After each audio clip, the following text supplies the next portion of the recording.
क्लिप्तं श्रेयो वसि आयत्सम्भूतं भूतं चित्रकेतु प्रजान् सम्भवान् रोचनो रोचमानः शोभनः शोभमान कल्याणः सरस्वती नमस्त्वभ्यं वरदे कामरूपिणी विद्यारम्भं प्रविश्यामि सिद्धिर्भवतु मे सदा पद्म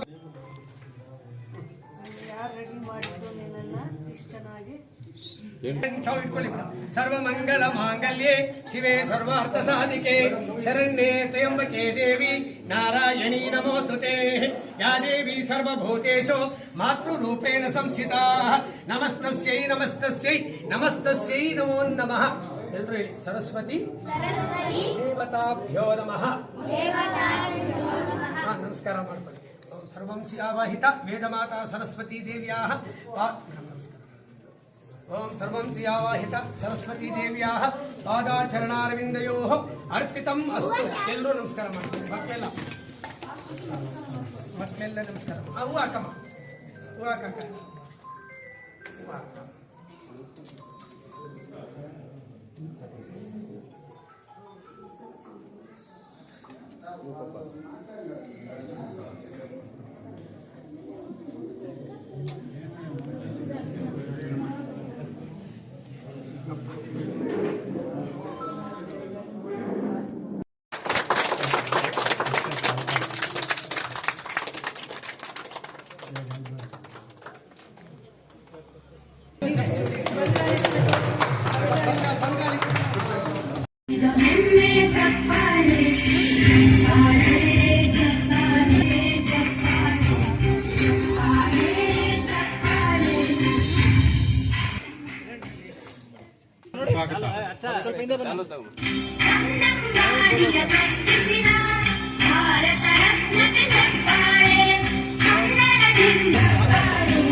ಅದೇ ರೀತಿ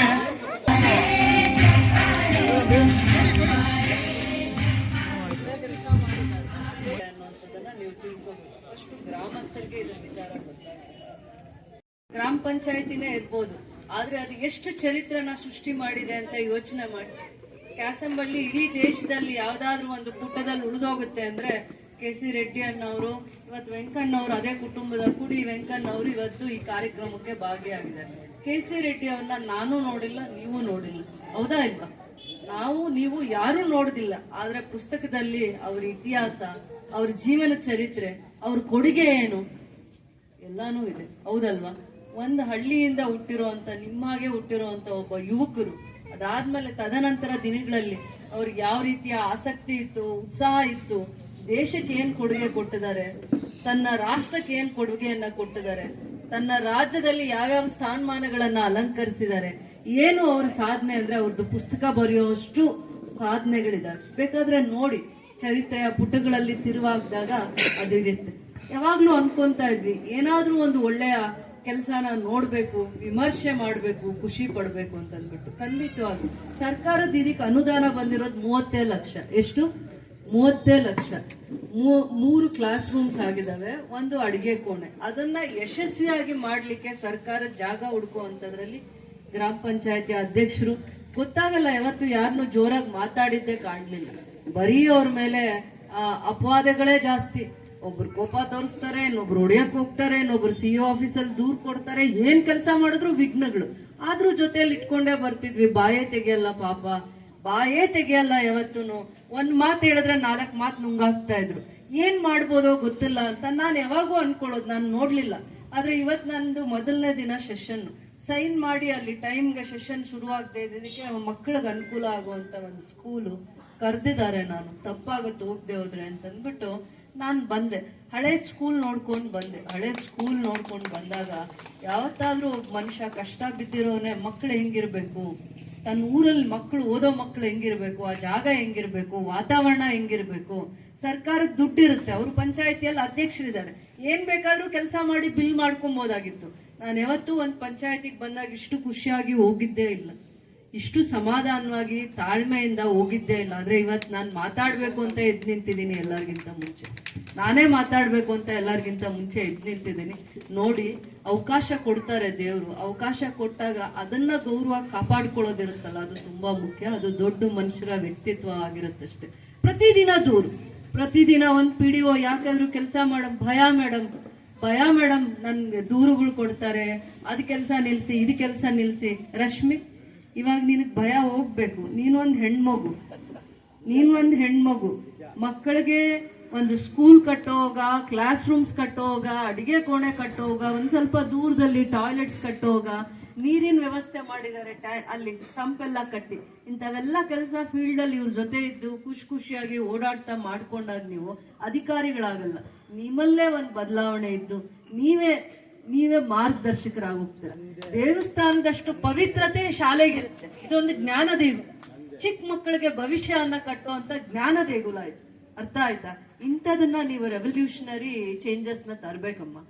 ಎಲ್ಲದಕ್ಕೂ ನಂಗೆ ಹೆದರಿಕೆ ಆಗತ್ತೆ, ಅವ್ರು ದೂರ್ ಕೊಡ್ತಾರೆ, ಇವ್ರದ್ದು ರೆವೆನ್ಯೂ ಡಿಪಾರ್ಟ್ಮೆಂಟ್ ಅವ್ರು ಜಾಗ ತೋರಿಸಿದ್ರು. ಜಾಗ ತೋರಿಸಿದ ತಕ್ಷಣ ಆ ಜಾಗನ ಸರ್ಕಾರದ ಅನುದಾನನ ಎಲ್ಲೋ ಹೋಗಿರುವಂತದ್ದು ಬರ್ದಿದ್ದಾರೆ. ಬಳಕೆ ಆಗದೆ ಇರುವ ಅನುದಾನ ಎಷ್ಟು ನೀಟಾಗಿ ಬರ್ಸಿದ್ದಾರೆ ನೋಡಿ.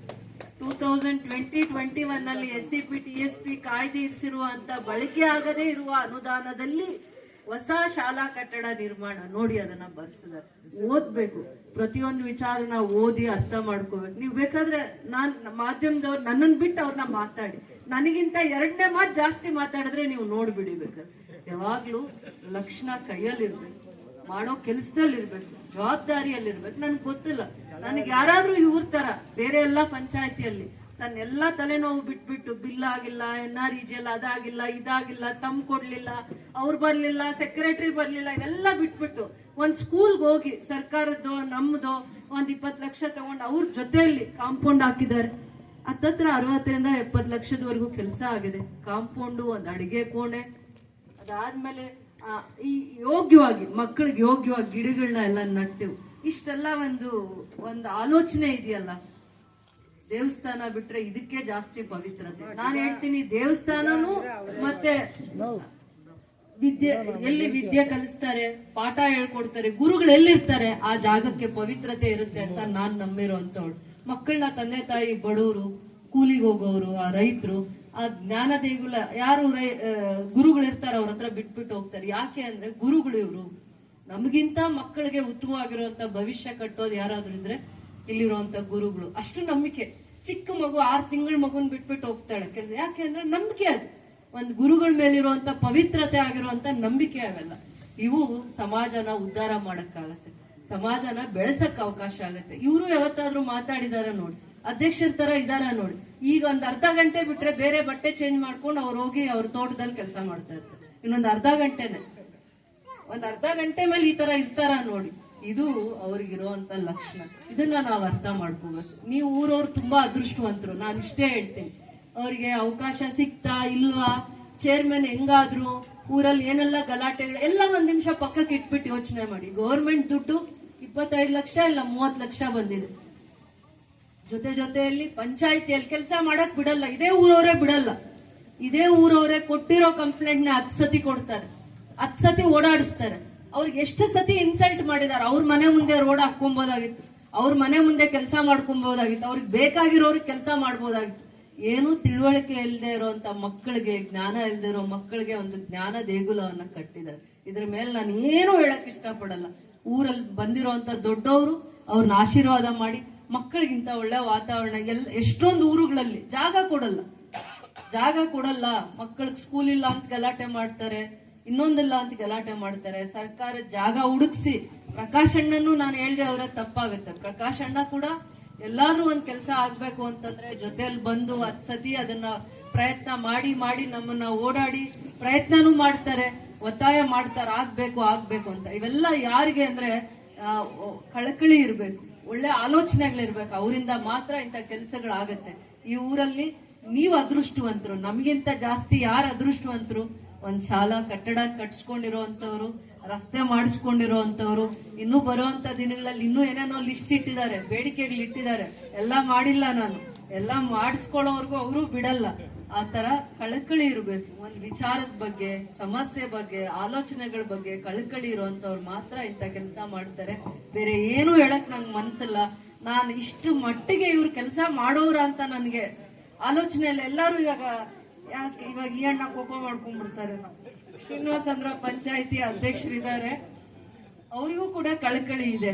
ಆದ್ರೆ ಕೆಲವೊಂದ್ ಜಾಗದಲ್ಲಿ ಕೆಲಸ ಮಾಡಕ್ ಬಿಡಲ್ಲ ಅವ್ರಿಗೆ. ಇಚ್ಛಾಶಕ್ತಿ ಇರುತ್ತೆ, ಮಾಡ್ಬೇಕು ಅಂತ ಸಂಕಲ್ಪ ಮಾಡಿದಾಗ ನಂತರ ಆಗ್ಬೇಕು ಅನ್ಸುತ್ತೆ. ನನ್ಗಿಂತ ಇನ್ನ ಗಟ್ಟಿಯಾಗಿ ಅಂದ್ರೆ